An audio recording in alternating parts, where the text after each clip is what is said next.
Hello friends, welcome to study with Narayan Gupta. मैं आप सभी का स्वागत करता हूं।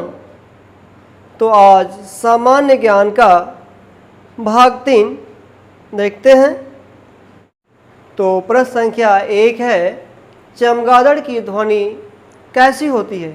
ए श्रव्य, बी पराश्रव्य, सी अश्रव्य और डी कोई नहीं। तो श्रव्य जो है इसे हम अंग्रेजी में ऑडिएबल रेंज बोलेंगे, जो केवल मानव सुन सकता है और इसकी जो फ्रीक्वेंसी है 20 हर्ट्ज से 20,000 हर्ट्ज के बीच में होती है। पराश्रव्य इसे जो है अल्ट्रासोनिक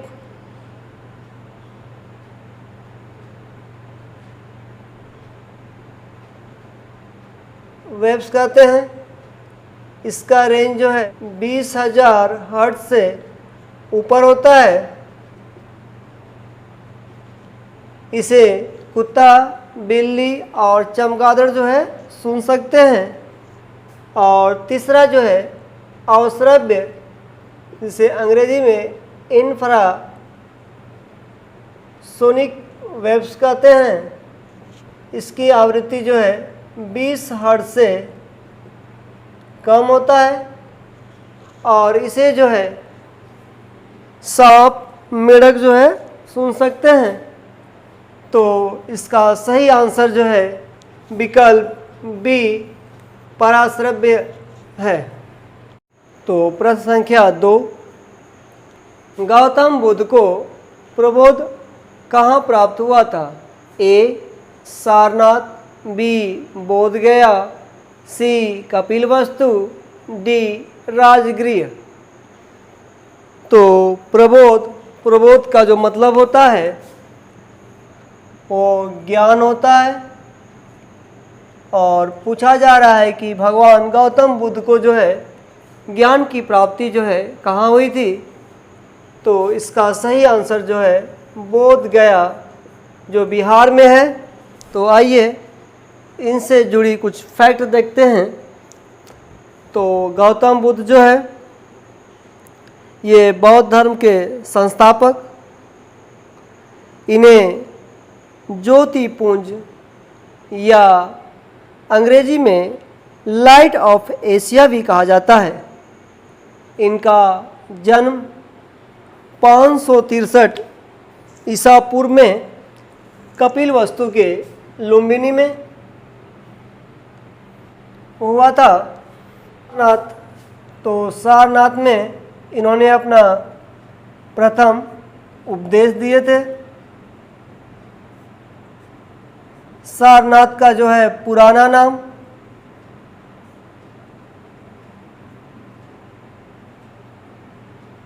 ऋषिपत्तनम, और बौद्ध धर्म में जो है प्रथम उपदेश को धर्मचक्र प्रवर्तन कहा जाता है।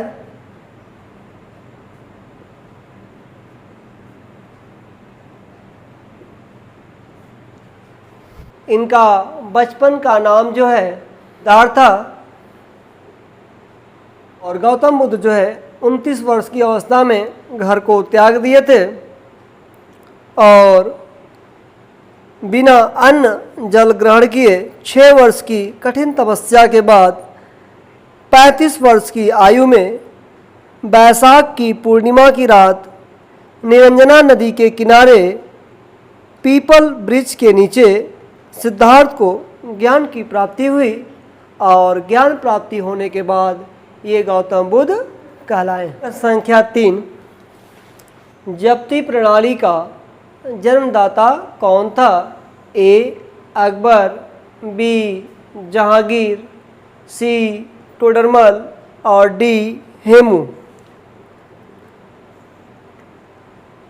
तो जप्ती प्रणाली का जन्मदाता टोडरमल था। तो विकल्प सी सही है।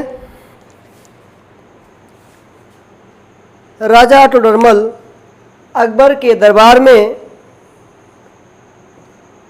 9 रत्नों में से एक था और टोडरमल ने 1580 में राजस्व प्राप्ति करने के लिए इस प्रणाली की व्यवस्था की थी। प्रश्न संख्या 4, स्वर्णिम क्रांति किससे संबंधित है? ए, रेशम कीट पालन, बी, उद्यान कृषि, सी, मधुमक्खी पालन, डी, अंगूर उत्पादन। तो स्वर्णिम क्रांति उद्यान कृषि से संबंधित है, तो विकल्प बी सही है। प्रश्न संख्या 5 है, भारत में सबसे लंबी नहर कौन सी है?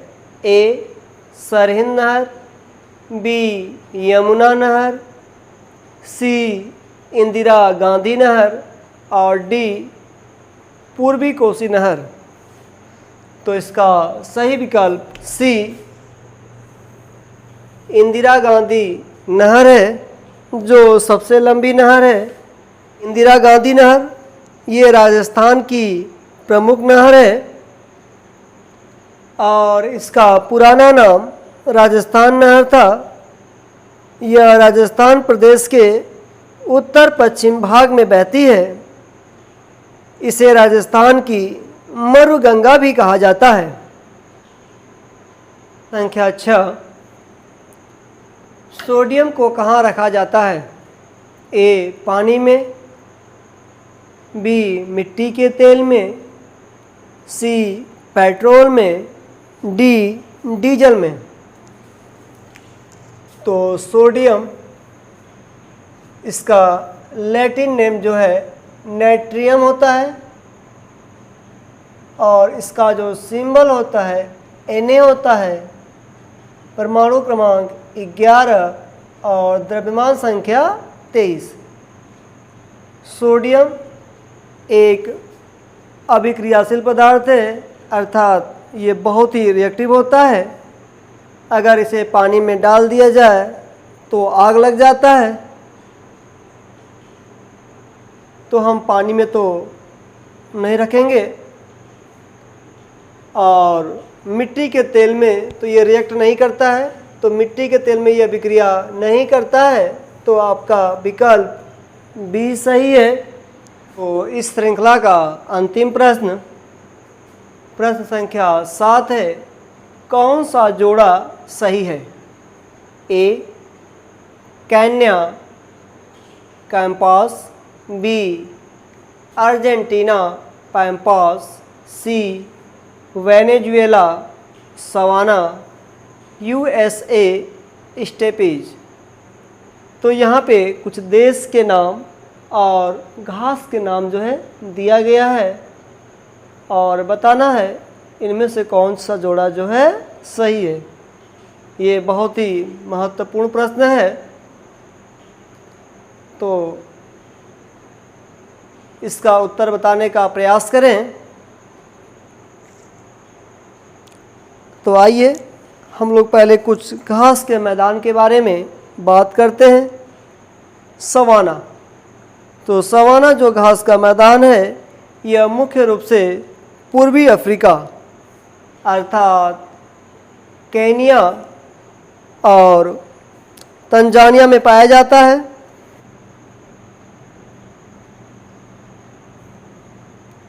सी ऑप्शन जो है गलत हो जाएगा। अगर बात करें पंपास, ये जो है दक्षिणी अमेरिका के अर्जेंटीना और उरुग्वे में पाया जाता है। तो आपका सवाना जो है केन्या और तंजानिया में पाया जाता है। तो इस प्रकार ए भी आपका ये जो है गलत हो जाएगा। और स्टेपीज जो है ये घास जो है मध्य एशिया में पाए जाते हैं और ये उत्तरी अमेरिका में है। तो आपका ये भी गलत। तो अब आपका ऑप्शन जो है केवल बी बचा है। तो आपका बी ऑप्शन सही है। तो अर्जेंटीना में जो है पैम्पास घास के मैदान पाए जाते हैं। पैम्पास घास के मैदान दक्षिण अमेरिका के अर्जेंटीना और उरुग्वे में अटलांटिक महासागर से लेकर एंडीज पर्वत तक जो है ये पाया जाता है। और यह घास के मैदान जो है काफ़ी मात्रा में उपजाऊ है और लगभग 7 से 8 लाख वर्ग किलोमीटर में फैला हुआ है। यह 2 प्रश्न आपके लिए है। पहला प्रश्न है, जब बर्फ़ पिघलती है तो इसका ए आयतन बढ़ता है, बी आयतन घटता है, सी द्रव्यमान बढ़ता है, डी द्रव्यमान घटता है। प्रश्न 2, नील द्वीप का परिवर्तित नाम क्या है? ए शहीद द्वीप, बी स्वराज द्वीप, सी राजद्वीप और डी सुभाष चंद्र द्वीप। आप इसका आंसर जो है कमेंट बॉक्स में देने का प्रयास करेंगे और मैं आशा करता हूँ कि यह सीरीज आपको अच्छा लग रहा होगा। यदि यह वीडियो आपके लिए उपयोगी है तो आप इसे शेयर करें और साथ ही लाइक भी करें।